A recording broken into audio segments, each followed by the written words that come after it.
आखिर शादी के कितने दिन बाद तलाक ले सकता है शादीशुदा कपल और अपनी खूबसूरत गांव को छोड़कर क्यों जा रहे हैं लोग? वजह जानकर हैरान रह जाएंगे आप। क्या उल्लू के पास होते हैं कान? अगर हाँ तो ये दिखाई क्यों नहीं देते? इस देश में आम लोगों को जबरदस्ती चढ़नी पड़ती थी सैकड़ों सीढ़ियां। इस तानाशाह ने बनाया था अजीबोगरीब नियम और इस गार्डन में जाते ही रोमांटिक हो जाते हैं मर्द। क्या है इसके पीछे का असल राज? जानेंगे सभी फैक्ट्स के बारे में इस वीडियो में। नंबर 1, दुनिया भर में उल्लू की कई प्रजातियां पाई जाती हैं, जिसके पास बड़ी बड़ी आंखें होती हैं और वह पूरी रात जाग कर बिताता है। लेकिन क्या आपने कभी उल्लू के कान देखे हैं? शायद नहीं। वहीं कुछ लोगों का मानना है कि उल्लू के कान होते ही नहीं हैं। हालांकि ऐसा बिल्कुल नहीं है। दूसरे जानवरों की तरह उल्लू के पास भी कान होते हैं, बस वे हमें आसानी से दिखाई नहीं देते हैं। दरअसल उल्लू के शरीर पर काफी लंबे और घने फर पाए जाते हैं, जिसकी वजह से उसके कान ढक जाते हैं और आसानी से नजर नहीं आते। लेकिन अगर आप किसी पालतू उल्लू के करीब जाएंगे तो उसकी आंखों के ठीक पीछे कान मौजूद होते हैं। यह कान फरों को छूने या फिर उन्हें साइड में हटाने की स्थिति में ही दिखाई देते हैं, जिनका आकार काफी बड़ा होता है। उल्लू अपने कानों को सिकोड़ कर रखता है, जिसकी वजह से वह बॉडी पर मौजूद फरों से ढक जाते हैं और अन्य जीवों या इंसान को आसानी से दिखाई नहीं देते हैं। नंबर 2, जब भी तानाशाह का जिक्र होता है तो आपके दिमाग में सबसे पहले नॉर्थ कोरिया के शासक किम जोंग उन का ख्याल आता होगा। लेकिन क्या आप जानते हैं कि इस दुनिया में किम जोंग के अलावा भी कुछ सनकी शासक हुआ करते थे, जिनकी मौजूदगी में आम इंसान की जिंदगी बेहद मुश्किल हो गई थी। ऐसे ही एक तानाशाह का नाम है सापामुरत नियाज़ोव, जो तुर्कमेनिस्तान के राष्ट्रपति हुआ करते थे। लेकिन सापामुरत नियाज़ोव के नियम कानून किसी तानाशाह से कम नहीं थे, जिसके दम पर उन्होंने पूरे 2 दशक तक देश पर राज किया था। इस दौरान सापामुरत नियाज़ोव ने बहुत ही अजीबोगरीब नियम लागू किए थे, जिसमें से एक नियम के अनुसार सरकारी कर्मचारियों और आम नागरिकों को साल में एक बार सीढ़ी चढ़ना अनिवार्य था। दरअसल उनका मानना था कि आधुनिक युग में ज्यादातर लोगों को आरामदायक जिंदगी की आदत हो गई है, जिसका बुरा असर उनके स्वास्थ्य पर पड़ रहा है। ऐसे में सापामुरत नियाज़ोव ने देश की राजधानी अशगाबाद शहर में 37 किलोमीटर लंबी सीढ़ियां बनाई थीं, जिसमें हर साल सरकार के मंत्रियों, सरकारी अफसरों और शहर के आम नागरिकों को चढ़ाई करनी होती थी। सापामुरत नियाज़ोव ने नियम बनाया था कि हर व्यक्ति को साल में एक बार इन सीढ़ियों पर चलते हुए बिल्डिंग के टॉप तक पहुंचना होगा, ताकि उसकी सेहत अच्छी रहे और उसे चलने फिरने की आदत बनी रहे। हालांकि तानाशाह ने अपने ऊपर इस नियम को लागू नहीं किया था, यानी उसे छोड़कर शहर और सरकार से ताल्लुक रखने वाले अन्य लोगों को इस नियम को फॉलो करना पड़ता था।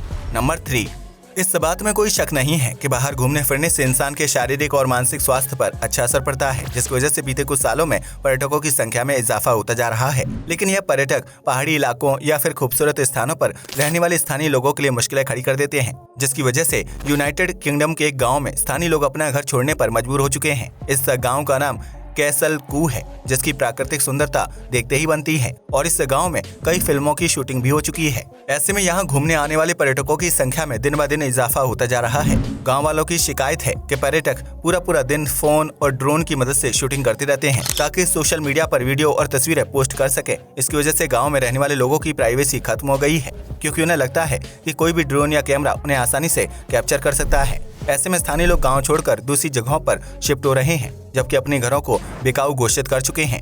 हालांकि इस गांव में कोई भी पर्यटक स्थायी रूप से मकान नहीं खरीदना चाहता है, बल्कि वह छुट्टी के हिसाब से कुछ दिनों के लिए घर किराए पर लेते हैं और फिर मौज मस्ती करके वापस अपने शहर लौट जाते हैं। ऐसे में यह जगह टूरिस्ट विलेज बन चुकी है, जहाँ गर्मी के सीजन में सबसे ज्यादा भीड़ देखने को मिलती है। नंबर 4, बड़े शहरों और नगरों की खूबसूरती को बढ़ाने के लिए जगह जगह पर पार्क बनाए जाते हैं, जहां हरे भरे पेड़ पौधे और फूल आदि को उगाया जाता है और इससे पार्क का माहौल खुशनुमा बना रहता है। लेकिन किसी पार्क में जाने पर पुरुषों को अचानक से रोमांटिक फीलिंग का एहसास नहीं होता होगा, लेकिन फ्रांस में एक ऐसा जादुई पार्क मौजूद है जो इस दावे को सच करता है।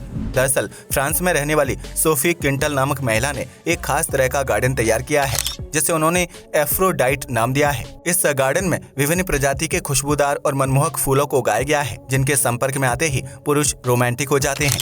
वैज्ञानिक रूप से देखा जाए तो खुशबूदार फूलों का सीधा असर इंसान के मूड पर होता है, जिसकी वजह से वह खुश और रोमांटिक महसूस करने लगते हैं। यही वजह है कि डेटिंग से लेकर शादी और सुहागरात के मौके पर फूलों का इस्तेमाल किया जाता है, जिसकी खुशबू से इंसान के दिमाग पर अच्छा असर पड़ता है। फूलों को प्यार और रोमांस से जोड़कर देखा जाता है, लिहाजा सोफी द्वारा बनाए गए इस गार्डन को आम लोग काफी ज्यादा पसंद कर रहे हैं। इस गार्डन में टहलने से शादीशुदा कपल्स के बीच खोए हुए रोमांस को दोबारा जगाया जा सकता है, जबकि कई लोगों को यहाँ आने से मानसिक शांति और पॉजिटिविटी का एहसास होता है।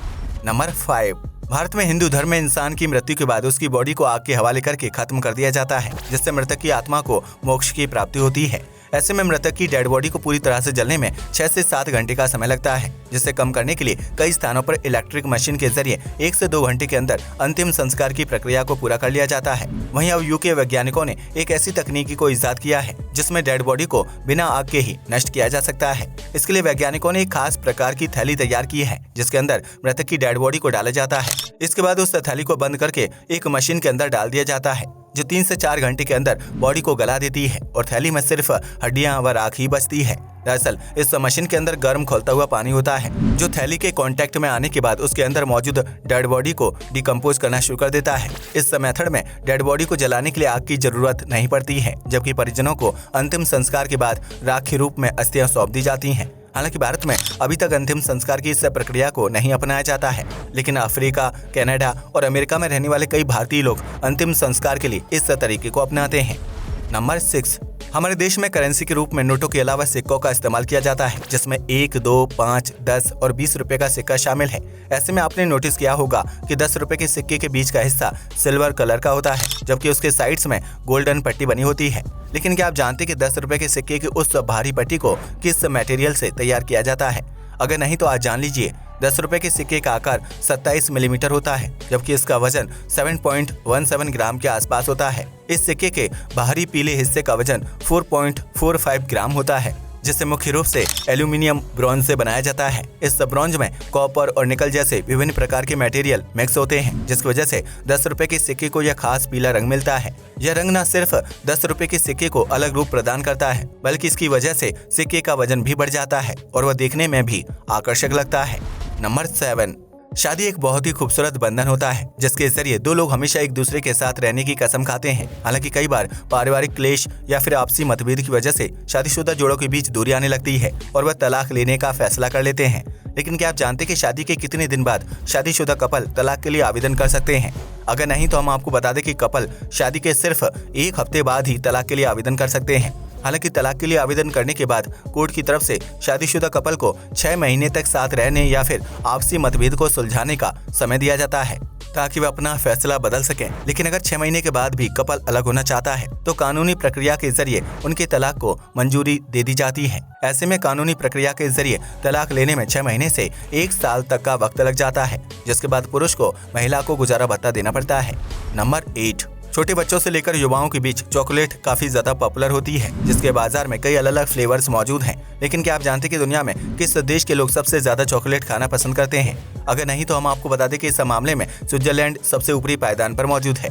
इस देश में लगभग हर इंसान चॉकलेट खाने का शौकीन है, जिसके तहत एक व्यक्ति पूरे साल में लगभग 8.8 किलोग्राम तक चॉकलेट का सेवन कर लेता है। इतना ही नहीं, स्विट्जरलैंड में दुनिया की सबसे पॉपुलर और स्वादिष्ट चॉकलेट बनाकर तैयार की जाती है, जिसे विभिन्न देशों में बिक्री के लिए भेजा जाता है। वहीं अगर चॉकलेट के दूसरे सबसे शौकीन देश की बात की जाए तो ऑस्ट्रिया के लोगों को भी चॉकलेट खाना बहुत पसंद है। इस देश में एक व्यक्ति साल भर में औसतन 8 किलोग्राम चॉकलेट का सेवन करता है, क्योंकि इन लोगों का मानना है कि चॉकलेट खाने से सेहत पर अच्छा असर पड़ता है। लेकिन अगर भारत की बात करें तो हमारे देश में आजादी के हिसाब से बहुत ही कम लोग चॉकलेट का सेवन करते हैं। भारत में एक इंसान साल भर में 140 ग्राम चॉकलेट का सेवन करता है, जिसकी वजह से भारत का नाम इस लिस्ट में टॉप 5 की लिस्ट से बाहर है। हालांकि हमारे देश में कुछ लोगों और बच्चों को चॉकलेट खाना काफी पसंद होता है, जिसका अधिक सेवन करने की वजह से दांतों में दर्द और कीड़े लगने की समस्या पैदा हो जाती है। लेकिन डार्क चॉकलेट का सेवन करना सेहत के लिए अच्छा होता है, जिससे डिप्रेशन, आलस और एंजाइटी जैसी परेशानियों से बचा जा सकता है। आज के लिए बस इतना ही। वीडियो पसंद आया हो तो इसे लाइक और शेयर करें। धन्यवाद।